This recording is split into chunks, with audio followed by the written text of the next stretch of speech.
Welcome to this video about business storytelling for artists.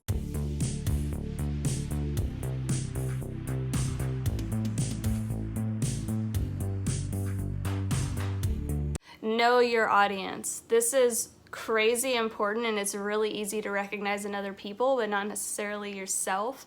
I remember this messed me up so many times when I first started creating a bunch of content.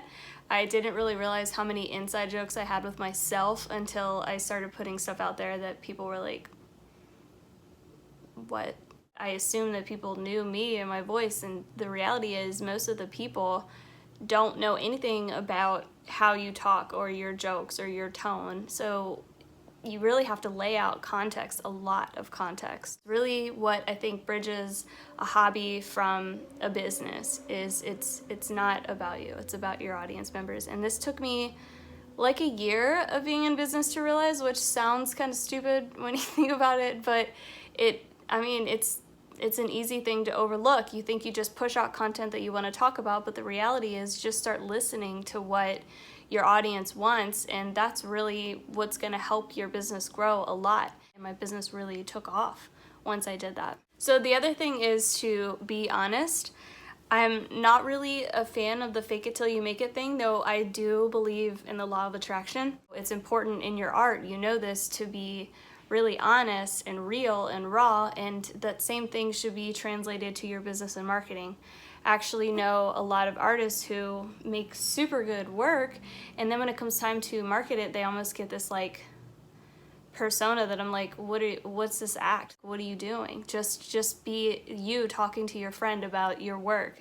The other thing is to be vulnerable, and this is kind of hard to do in today's day and age. Things are just getting super PC, which is good because, you know, things are moving in a direction of people are getting called out for things that are actually ignorant. But if you do say something that, you know, you put your foot in your mouth, which I've done like so many times, you can treat it as a learning experience so that you can see the error of your ways or be able to see why you should defend it, why you feel strongly about something. Just make sure that in your business storytelling and in your marketing, you're just as vulnerable as you're being when you're creating your art. So I'd say the most important thing about business storytelling is really to remind your audience members that there is a person behind the business.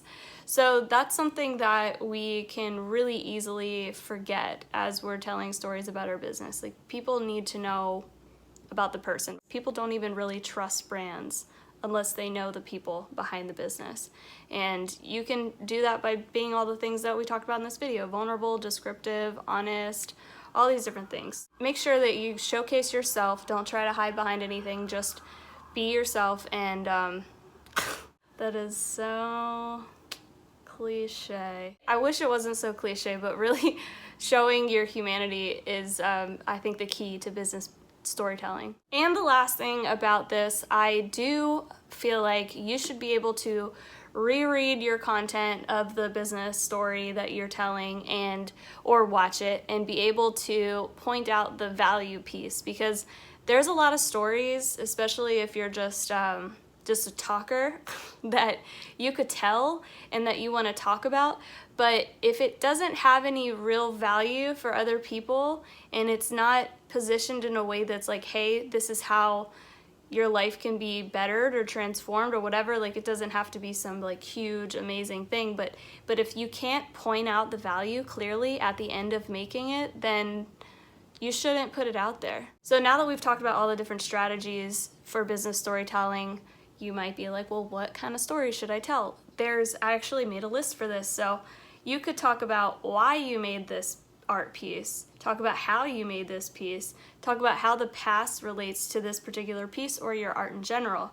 You can talk about your future hopes and dreams, talk about how others feel about your art, your worst criticism, your best criticism, what you love about your art, what you hate about your art. There's just so many different things, just all of those along the vein of emotion. It doesn't feel real until someone starts mentioning their emotions. So with business storytelling, make sure that you're focusing your stories around how it helps others, because the reality is that, especially in the beginning of your career as you're building your business, People don't really care about your personal stories. It's like hearing about other people's dreams. You just want to keep it focused around what it can do for other people. And there's nothing wrong with that if you think about how you consume content and how you listen to stories about business. You're like, okay, cool, so how does it help me? And that's an okay mentality to have. That's just the reality of marketing once you start understanding it. And that's all for today. I hope you have a great day.